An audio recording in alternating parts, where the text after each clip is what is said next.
So the essential question today is, what tactics does Cassius use with Brutus to undermine Caesar's leadership? And so that's sort of what we've been mulling over in the text of Julius Caesar by Shakespeare in Act 1, Scene 2. And today our goal is we want to take a closer look at this, and we're going to examine the rhetoric in the text, because we know specifically what Cassius says to Brutus to sort of undermine his leadership. But today I want to give you the language or the diction to use when describing those same circumstances. One that we're familiar with already and we discussed in class would be the puns, and this was actually from Act 1, Scene 1, and if you recall, the pun is obviously a play on words. That's a definition that we're all very familiar with, but we also know that it's typically ambiguous or unclear, at least to the person who is the recipient of the pun. It's humorous, specifically for the person who is expressing it, and that a pun also includes either a pronunciation or a similar meaning. So in this case, when we see bad souls in the cobbler, that it's referring to the same pronunciation, souls or souls, and S-O-U-L-S as opposed to S-O-L-E-S. So he says one thing and means something else. There are several examples of allusions in the text. And I want to start with one that we find in Act 1, Scene 2. And here, Cassius is recalling an event that he had with Caesar, and this is one attempt to undermine. And in this case, when we're writing about the text, we'd say he uses an allusion, and he alludes to Aeneas, our great ancestor. And Aeneas happens to be this legendary founder of Rome, and he carried his father and Caius on his shoulder. And he's sort of alluding to the idea, at least Cassius is, that he did the same thing for Caesar and crossing that river. And so knowing this, and you can look at the image above, will help you. And this image is supposed to be Aeneas and Caius sort of making their way across. The next example, and so I'm assuming you can tell, and obviously if you look at the video on allusions, we know how to sort of detect them. They're typically words that we're not familiar with. In this case, it's capitalized, so Colossus. Okay, and you'll see in the next text, this is obviously, Colossus is actually like one of the 7 wonders of the ancient world. It's an enormous Greek statue. And so Cassius actually uses this allusion by comparing, and in this case, the allusion is almost like, you'll see the simile like a colossal. Sometimes allusions can be hidden or embedded in metaphors, or in this case, a simile. So even though it's a simile at the same time too, but it is also an allusion. And he's saying, like, Caesar is trying to act like he's bigger than everything, right? And so by alluding to this, and if you look up at this image, you'll see why he makes this reference. Another rhetoric, or another example of rhetoric that is used, in this case it's by Brutus, but you'll see this one is anaphora. And this is the repetition of the first word or phrase in successive sentences. So you'll see where it says what you have, and then I will, and I indicated it in red and blue where it's repeated over. So the first words, right, it's the repetition, it's being repeated or phrase, and you'll see it in other lines in the text, in successive sentences or subsequent sentences, sentences that come or fall after. So this is an example of anaphora, and you will see plenty of examples throughout Julius Caesar of this. And here is another one. Again, in this case, again, it's the repetition. In this case, it's just the word as opposed to the phrase. So why. And there's a red that's missing too, where it says, why all these fires? Why all these gliding coes? Why birds and bees from quality and kind? Why old men fool and children calculate? Things change from their ordinance. Why are all these things happening? So he uses anaphora and this why to sort of express this idea. And then this one I really like is aphorism. And aphorism is typically something that's like an original thought, in this case by a character. It's very clever, it's deep, it's something that you remember. And so it's not just in Julius Caesar. You can see this examples of aphorism in plenty of works. When I think of The Great Gatsby and Nick, and some of the things that he would say were just so clever and so thoughtful, and it was original and unique to that character. I think, okay, so, you know, he would make comments about life. And so that would be like an example of aphorism. And so here is another one by Cassius. So these are brilliant men in Shakespeare's work. So men at some time are masters of their fates. The fault, dear Brutus, obviously that's not part of the aphorism. The fault is not in our stars, but in ourselves. And sometimes you'll even notice that we make statements and we stumble on it sometimes in our own lives, and we don't even realize it's coming, or it's well thought out. But nevertheless, it's an aphorism. It's something that is, again, original. It's clever. It's something that people remember and be able to say in another piece of work or over and over again. So apostrophe, this one is interesting. Apostrophe is where there's some sort of break in the flow of the dialogue. So here we see, in this case, Cassius is in the scene with perhaps Brutus, and he says, art a shame, Rome. Like he's like reaching out to Rome. So he's talking to some sort of, it could be, in this case, it could be like, a power, it could be a force, a person, whatever it is, in this case a place, Rome, it's not present in the scene. So he might be saying, age, thou art ashamed. Rome, thou hast lost the breed of noble bloods. So again, and thou is a nice sort of, it gives you a hint that there is an apostrophe in place or at work in the piece. And Cassius is sort of having this conversation, and then he sort of is talking to Rome as if it's present in the scene, which it clearly is not. So an apostrophe would be if there's a break in the flow of dialogue, like someone's having a conversation, and then all of a sudden the individual or the speaker references something else, someone else, a force, a power, another person that is not currently in that particular scene.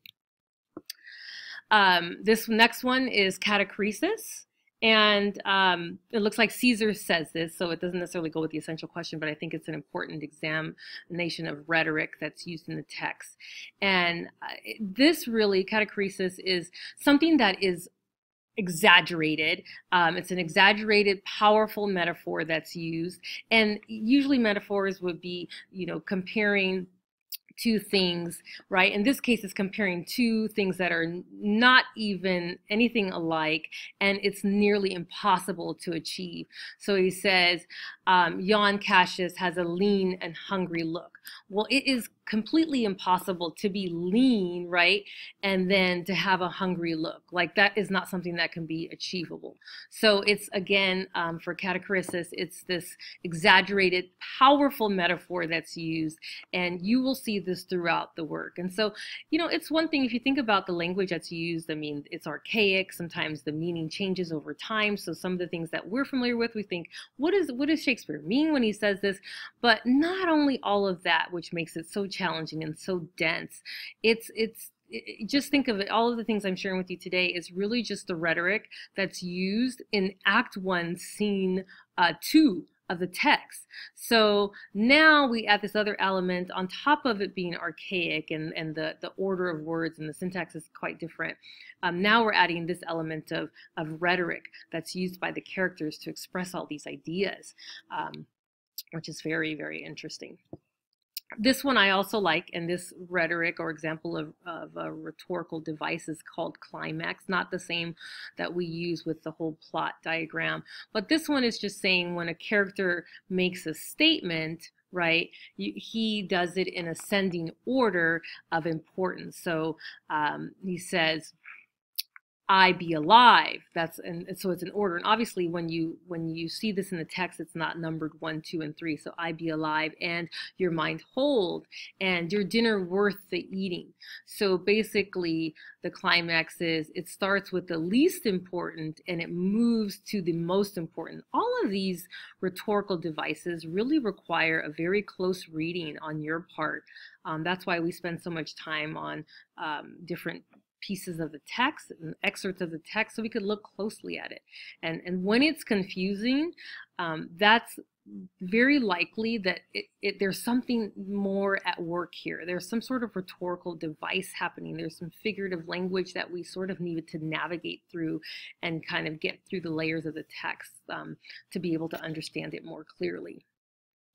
Now we all know hyperbole, and so Cassius, he's obviously exaggerating.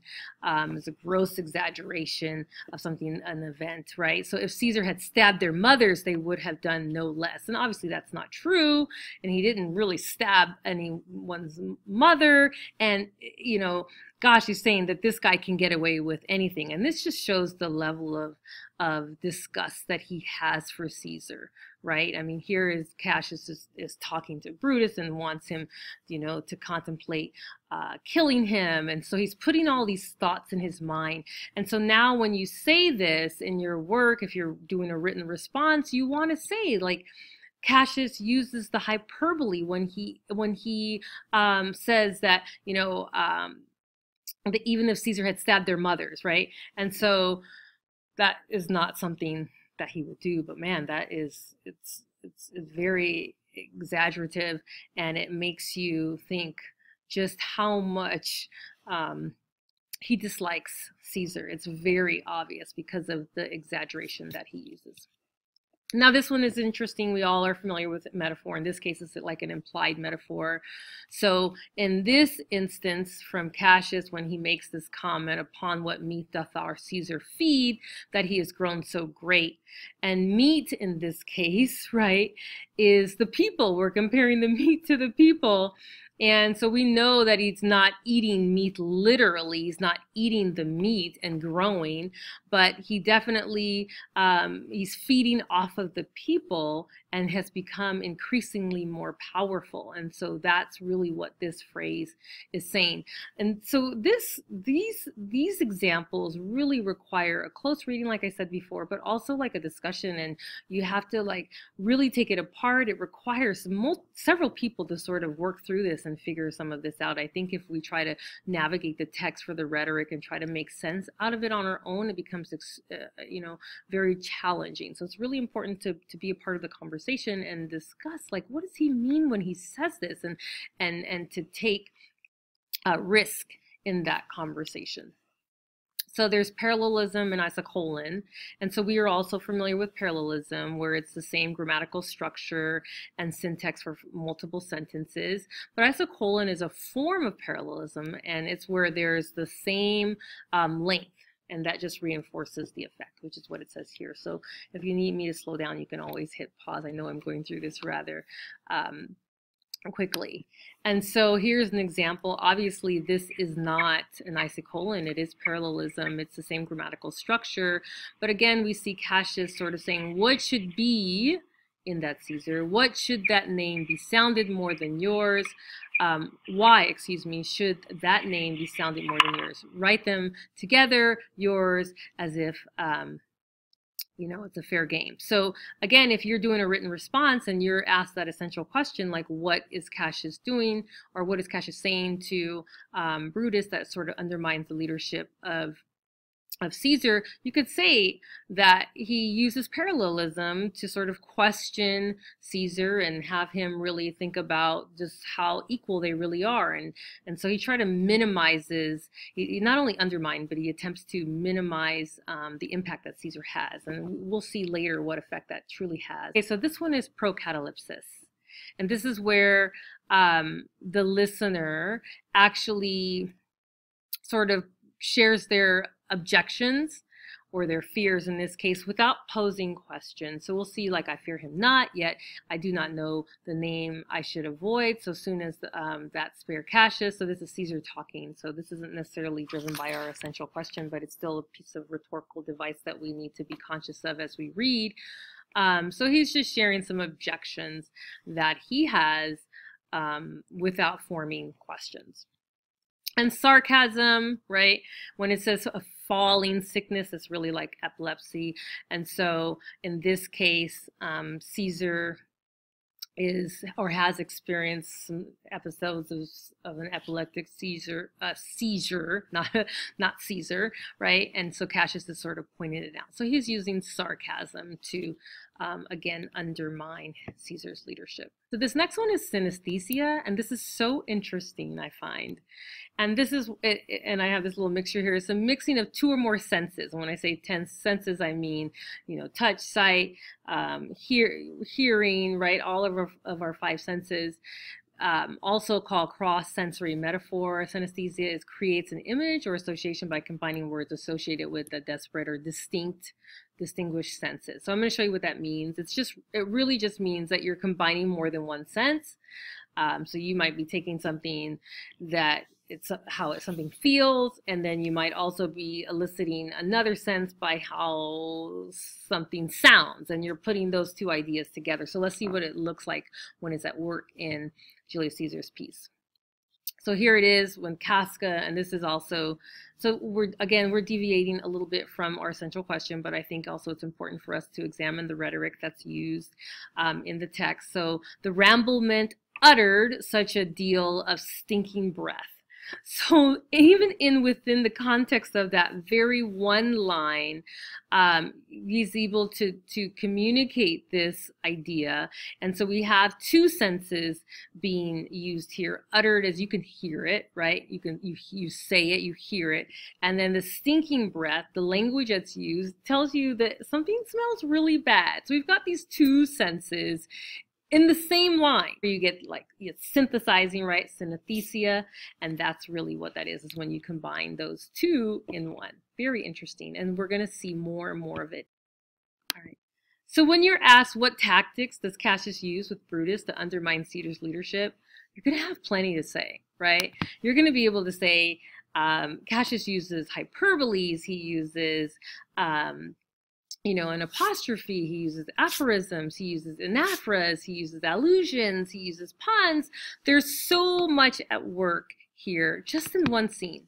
So we really do have to read closely. We have to sort of approach this text together